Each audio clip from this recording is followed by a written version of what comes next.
Hi, அனைவருக்கும் வணக்கம். நான் உங்கள் சரவணன். இன்றைக்கி வீடியோவில் எதை பற்றி பேச போகிறோம் அப்படின்னா, listening is important for speaking.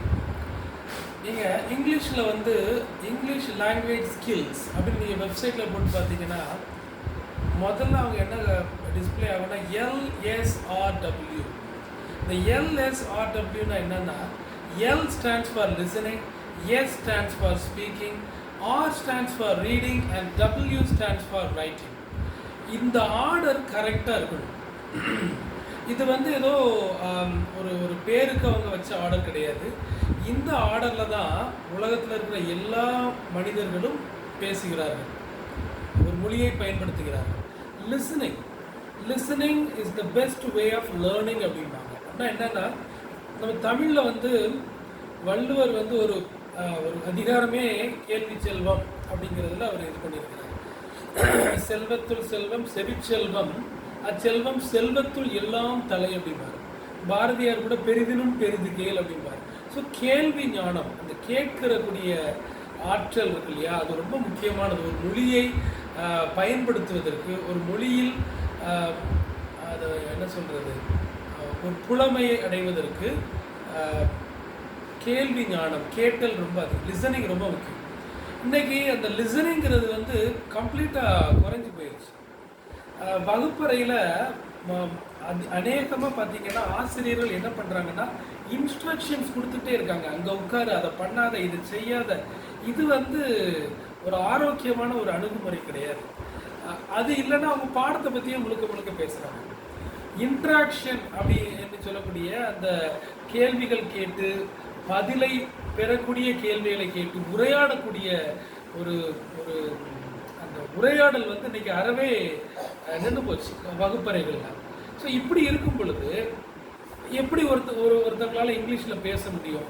இப்போ நிறைய இங்கிலீஷ் மீடியம் ஸ்கூலில் உள்ள பசங்களே இங்கிலீஷ் பேசுகிறதுக்கு தயங்குறாங்க. ஸோ எந்த வீடுகளில் தாய் தகப்பன் இங்கிலீஷில் பேசுகிறாங்களோ அந்த குழந்தைகள் மட்டும்தான் இங்கிலீஷில் பேச முடியுது. அப்போது ஒரு பள்ளி கல்லூரி அந்த கிரெடிட்டை வாங்க முடியல. நாங்கள் இங்கிலீஷில் பேச வைக்கிறோம் அப்படிங்கிற கிரெடிட்டை வாங்க முடியல. வகுப்பறைகளில் ஆசிரியர்கள், இன்றைக்கி நிறைய ஆசிரியர்கள் இங்கிலீஷில், நான் பெரும்பாலும் மாணவர்கள்ட்ட உரையாடுவேன், உங்களுடைய ஆசிரியர்கள் இங்கிலீஷில் பேசுகிறாங்களா அப்படின்னு கேட்டிங்கன்னா 90% மாணவர்கள் சொல்கிற பதில் என்னென்னா, எங்களுடைய ஆசிரியர்கள் இங்கிலீஷில் பேசுகிறது இல்லை. இது இங்கிலீஷ் மீடியம் ஸ்கூல்ஸ்லையும் இதே கதை தான் நடக்குது. அப்போது அப்படியே ஆசிரியர்கள் பேசினாலும் இன்ஸ்ட்ரக்ஷன் தான் கொடுக்குறாங்களே தவிர இன்ட்ராக்ஷன் இல்லை. இப்போ நான் சொல்கிறது எல்லாமே குறைபாடுகள், யார் மேலேயும் குறை சொல்கிறது இல்லை. இந்தந்த குறைகளை நம்ம நிவர்த்தி பண்ணிட்டோம் அப்படின்னா, சரி பண்ணிட்டோம் அப்படின்னா, ஸ்போக்கன் இங்கிலீஷுங்கிறது ஒரு பெரிய ஒரு விஷயமே கிடையாது. ஸோ அந்த ஒரு கருத்தை முன்வைக்கிறதுக்காக தான் நான் இதெல்லாம் சொல்ல வரேன். அப்போது லிசனிங் ரொம்ப ரொம்ப ரொம்ப ரொம்ப முக்கியமான ஒரு விஷயம். இப்போ இன்ட்ராக்ட் பண்ணணும், மாணவர்களிடம் உரையாடி கொண்டே இருக்கணும், சின்ன சின்ன கேள்விகளை கேட்கணும், அவர்களை இங்கிலீஷில் அதை பதில் சொல்கிறதுக்கு ஊக்கப்படுத்தணும். தவறாக சொல்லிட்டா கூட அதை அவர்களை அந்த தவறை சுட்டி காட்டி வகுப்பறையில் மற்ற மாணவர்கள் கேலி பண்ணுற அளவுக்கு விடக்கூடாது. இது ஒரு அது உளவியல் சார்ந்த ஒரு மொழியாக மாற்றிட்டாங்க ஆங்கிலத்தை. வேறு எந்த மொழியில் நீங்கள் தப்பாக பேசினாலும் ஒரு பெரிய விஷயம் கிடையாது. ஆனால் இங்கிலீஷில் நீங்கள் தப்பாக பேசிட்டீங்கன்னா உடனே அதை 4 பேர் சிரிப்பாங்க. அதுக்கு முக்கியமான காரணம் என்னன்னு கேட்டிங்கன்னா, ஆங்கிலேயர்கள் நம்மை ஆள்கின்ற பொழுது ஆங்கிலத்தை ஒரு மேன்மையான மொழி, இது ஒரு பெரிய அறிவான மொழி அப்படிங்கிற மாதிரி அதை ப்ரொஜெக்ட் பண்ணிட்டாங்க. அது அப்படி ப்ரொஜெக்ட் பண்ணுவோம். இன்னைக்கு வரைக்கும் அதை நம்ம மைண்டில் வச்சுக்கிட்டே இருக்கும். யார் அறிவாளியோ, யார் அறிவில் சிறந்தவர்களாக இருக்கிறாங்களோ அவங்களால தான் ஆங்கிலம் பேச முடியும். இது ஒரு மாயை, ஒரு மித், ஒரு வேடிக்கையாக சொல்லுவாங்க. இங்கிலாண்டில் பிச்சைக்காரன் கூட இங்கிலீஷில் பேசுவான் அப்படின்னு வேடிக்கையாக சொல்லுவாங்க. அது அவங்க தாய்மொழி. அதை பிச்சை எடுக்கிறவனும் வீடு இல்லாதவனும் இங்கிலீஷில் தான் பேச போகிறாங்க. அப்போது ஆங்கிலம் பேசுவதற்கு ஒரு பெரிய ஞானம் ஒன்றும் தேவையில்லை. நீங்கள் பேசிக்கிட்டே இருந்தீங்க, யார்கிட்டயாவது பேசிக்கிட்டே இருந்தீங்க, தப்போ சரியோ பேசிக்கிட்டே இருந்தீங்கன்னா 1 மாதம் 2 மாத காலத்துக்குள்ளே உங்களால் ஆங்கிலத்தில் சிறப்பாக பேச முடியும். அப்போ எது ரொம்ப முக்கியம்னு கேட்டிங்கன்னா, உரையாடணும். யாராவது ஒருத்தர்கிட்ட நீங்கள் உரையாடிக்கிட்டே இருக்கீங்க, இங்கிலீஷில் பேசிக்கிட்டே இருக்கீங்கன்னா உங்களுக்கு அந்த நம்பிக்கை வந்துடும். அந்த நம்பிக்கை வரும் பொழுது நீங்கள் உங்களுடைய தவறுகளை பெரிய விஷயங்களாக நீங்கள் வந்து எடுத்துக்க மாட்டீங்க. நான் மறுபடியும் தவறுகள் வந்து பொருட்படுத்தாதீங்க. நான் சொல்கிறதுடைய நோக்கம் என்னன்னு கேட்டிங்கன்னா, உங்களை இங்கிலீஷில் பேச வைக்கணும் அப்படிங்கிற நோக்கம் தான் என்னுடைய நோக்கம். அது ஒரு காலகட்டத்துக்கு அப்புறம் நீங்களே சரியாக பேச ஆரம்பிச்சிருவீங்க. இது நான் எத்தனையோ பேருடைய வாழ்க்கையில் நான் பார்த்துருக்கேன். ஓவர் டைம் வந்து அவங்களுடைய இங்கிலீஷ் வந்து பாலிஷ் ஆகிட்டே இருக்கும் பேச பேச பேச. அதுக்கு இன்புட் வந்து நம்ம எங்கேருந்து கொடுக்கணும்னா, ஏற்கனவே நான் சொன்ன மாதிரி வீடியோஸ் பார்க்கணும், புத்தகங்கள் நிறைய வாசிங்கன்னா அந்த இன்புட் உள்ளே வர வர வர உங்களுடைய இங்கிலீஷ் வந்து it goes to the next level. அப்போது கேள்வி ஞானம் இன்னைக்கு வந்து மாணவர்கள் மத்தியில் கேட்கக்கூடிய தன்மை ரொம்ப குறைஞ்சிருச்சு. ஏன் குறைஞ்சிருச்சுன்னா, மாணவர்களிடம் யாரும் உரையாடுவதில்லை. ஸோ இதுதான் எப்படின்னா, வீடுகளிலேயும் மாணவர்கள் அநேக நேரம் மொபைல் ஃபோன் அந்த மாதிரி கேட்ஜெட்ஸ் டேப் அந்த மாதிரி மோஸ்ட்லி கேம்ஸ் பார்க்குறது அந்த மாதிரி தான் இருக்குதே தவிர அவர்கள் ஒரு சோஷியல் இன்ட்ராக்ஷனுக்கே வரலை. இன்றைக்கி நிறைய மாணவர்கள்ட்ட வந்து ஸ்பீச் இஷ்யூஸ் இருக்குது.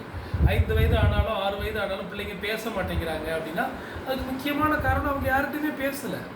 வீடு அப்படிங்கிற ஒரு அந்த இடத்தை தாண்டி அவங்க வெளியில் எங்கேயும் போய் விளையாடலை. ஸ்கூலுக்கு போனாலுமே மாணவர்கள் சக மாணவர்களிடம் பேசுவது என்பது ஒரு தவறாக சுட்டி காட்டப்படுகிறது. வகுப்பு நேரத்தில் பேசக்கூடாது, மற்ற நேரங்களில் அவங்க பேசுகிறாங்க, உரையாடுறாங்க. ஆனால் அநேக நேரங்களில் மொபைல் கேட்ஜெட்ஸ் பார்க்கக்கூடிய மாணவர்கள் பேசக்கூடிய அவங்க மற்றவங்களுடைய தொடர்பு ஏற்படுத்தி கொள்ள முடியாமல் போகுது. கம்யூனிகேட் பண்ண முடியல, ஒரு ஃப்ரெண்ட்ஷிப்பை எஸ்டாப்ளிஷ் பண்ண முடியல. இன்றைக்கி நிறைய மாணவர்கள் சின்ன சின்ன பசங்க அந்த மாதிரி பிரச்சனைகளை ஃபேஸ் பண்ணிட்டு வராங்க. அப்போ தாய்மொழியை பேசுகிறதுலையே அவங்களுக்கு பிரச்சனைகள் இருக்குது. அப்போ இன்னொரு புது மொழியை பேசும் பொழுது அதை பற்றி நீங்கள் கேட்க வேண்டிய அவசியமே இல்லை. ஸோ ஸ்போக்கன் இங்கிலீஷ் அப்படின்னு எடுத்துக்கிட்டாலும் சரி, ஹிந்தி எடுத்துக்கிட்டாலும் சரி, ஸ்பானிஷ் எந்த மொழியாக இருக்கட்டும் எடுத்துக்கிட்டாலும் சரி, இதுதான் ஃபார்முலா. LSRW, listening, speaking. நிறைய கேட்டுக்கிட்டே இருக்கணும். அப்போது அதுக்கப்புறம் தான் அவங்க வந்து பேச ஆரம்பிப்பாங்க. பேச ஆரம்பிக்கும் போது தவறுகள் வரலாம், உச்சரிப்பில் தவறுகள் இருக்கலாம், கிராமர் ரூல்ஸ்லாம் படிக்க வேண்டிய அவசியமே கிடையாது. கிராமர் ரூல்ஸ் யாருக்கு தேவைன்னு கேட்டிங்கன்னா, நீங்கள் ஒரு எக்ஸ்பர்ட் லெவலுக்கு போகிறீங்க, எக்ஸ்பர்ட் யூசர் ஆகுறீங்க, ஒரு க்ரோனப் ஸ்டூடெண்ட்டாக இருக்கீங்க, அப்போ நீங்கள் கிராமர் படித்தா போதும்.